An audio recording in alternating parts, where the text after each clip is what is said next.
Sur l'île déserte de Patmos, un vieil homme médite en silence. Son nom est Jean, le dernier des apôtres encore en vie. Il a connu Jésus, il a vu les miracles, il a entendu les paroles de vie. Mais à cause de sa foi, il a été exilé. Un jour, alors qu'il prie, le ciel s'ouvre. Une voix puissante comme le tonnerre dit : Je suis l'alpha et l'oméga, le commencement et la fin. C'est le début d'une révélation qui changera le monde. Jean se retourne, et voit le Fils de l'homme. Ses yeux brillent comme du feu, sa voix résonne comme les grandes eaux. Dans sa main, il tient cette étoile, et autour de lui brille cette chandelier d'or. Jean tombe à ses pieds, mais la voix dit : Ne crains pas.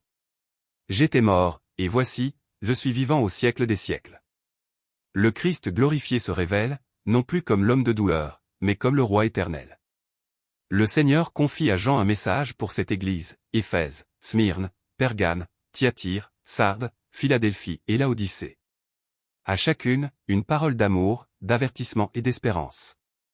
Certaines ont gardé la foi, d'autres se sont refroidies. Mais à toutes, Jésus dit : Que celui qui ait des oreilles entende ce que l'Esprit dit aux églises. Ces lettres traversent les siècles, et parlent encore à nos cœurs aujourd'hui. Jean est transporté en esprit devant le trône de Dieu. Un arc-en-ciel entoure le trône, des éclairs jaillissent, et les anges crient : Saint, Saint, Saint est le Seigneur Dieu Tout-Puissant. Autour du trône, 24 anciens déposent leur couronne. Au centre, un agneau immolé, digne d'ouvrir le livre scellé. Toute la création chante. Digne est l'agneau qui a été immolé, de recevoir la gloire et l'honneur. Alors que l'agneau ouvre les sceaux, les jugements de Dieu se déchaînent. Cavaliers, guerre, famine, tremblement de terre. Les anges sonnent les trompettes, et la terre gémit. Mais au milieu du chaos, le peuple de Dieu est protégé. Jean voit une multitude vêtue de blanc, chantant. Le salut appartient à notre Dieu et à l'agneau. Un grand dragon rouge, symbole de Satan, combat contre le ciel. Mais l'agneau vainc. Babylone, la grande ville du péché, tombe. Les rois de la terre pleurent, mais les cieux se réjouissent. Car le mal est jugé, et le Christ revient en gloire. Montant sur un cheval blanc, appelé, fidèle et véritable. Puis Jean voit un nouveau ciel et une nouvelle terre. La mort, la douleur et les larmes ont disparu. Une cité descend du ciel, brillante comme une pierre précieuse. La nouvelle Jérusalem. Dieu habite désormais parmi les hommes.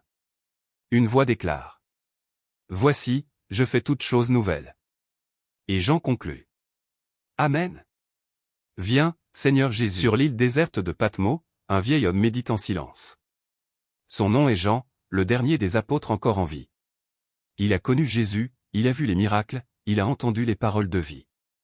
Mais à cause de sa foi, il a été exilé. Un jour, alors qu'il prie, le ciel s'ouvre. Une voix puissante comme le tonnerre dit : Je suis l'alpha et l'oméga, le commencement et la fin. C'est le début d'une révélation qui changera le monde. Jean se retourne, et voit le Fils de l'homme. Ses yeux brillent comme du feu, sa voix résonne comme les grandes eaux. Dans sa main, il tient cette étoile, et autour de lui brille cette chandelier d'or. Jean tombe à ses pieds, mais la voix dit : Ne crains pas. J'étais mort, et voici, je suis vivant au siècle des siècles. Le Christ glorifié se révèle, non plus comme l'homme de douleur, mais comme le roi éternel. Le Seigneur confie à Jean un message pour cette église, Éphèse, Smyrne, Pergame, Thyatire, Sardes, Philadelphie et Laodicée. À chacune, une parole d'amour, d'avertissement et d'espérance. Certaines ont gardé la foi, d'autres se sont refroidies. Mais à toutes, Jésus dit : Que celui qui ait des oreilles entende ce que l'Esprit dit aux églises. Ces lettres traversent les siècles, et parlent encore à nos cœurs aujourd'hui.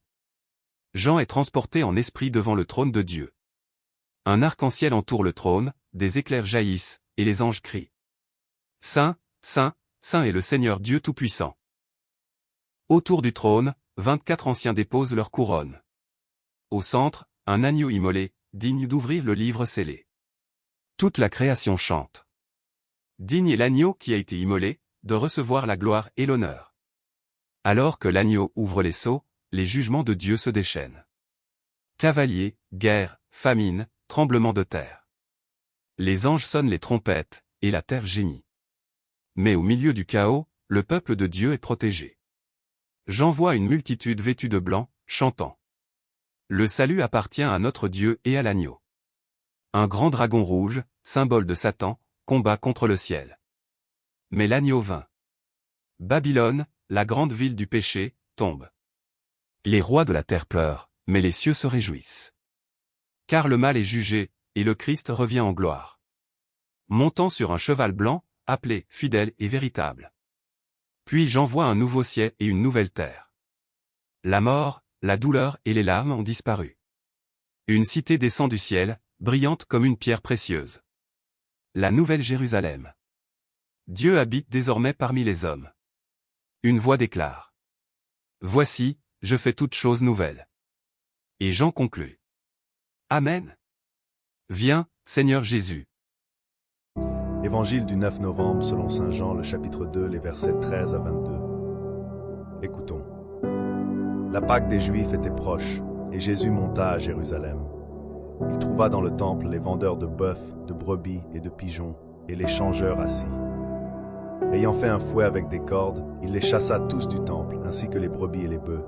Il dispersa la monnaie des changeurs et renversa les tables. Et il dit aux vendeurs de pigeons, « Ôtez cela d'ici. Ne faites pas de la maison de mon Père une maison de trafic. » Ses disciples se souvinrent qu'il est écrit, « Le zèle de ta maison me dévore. » Les Juifs prenant la parole lui dirent, « Quel miracle nous montres-tu pour agir de la sorte ?» Jésus leur répondit, « Détruisez ce temple, et en 3 jours je le relèverai. » Les Juifs dirent, « Il a fallu 46 ans pour bâtir ce temple, et toi, en 3 jours tu le relèveras. » Mais il parlait du temple de son corps. C'est pourquoi, lorsqu'il fut ressuscité des morts, ses disciples se souvinrent qu'il avait dit cela, et ils crurent à l'Écriture et à la parole que Jésus avait dite. Acclamons la parole de Dieu.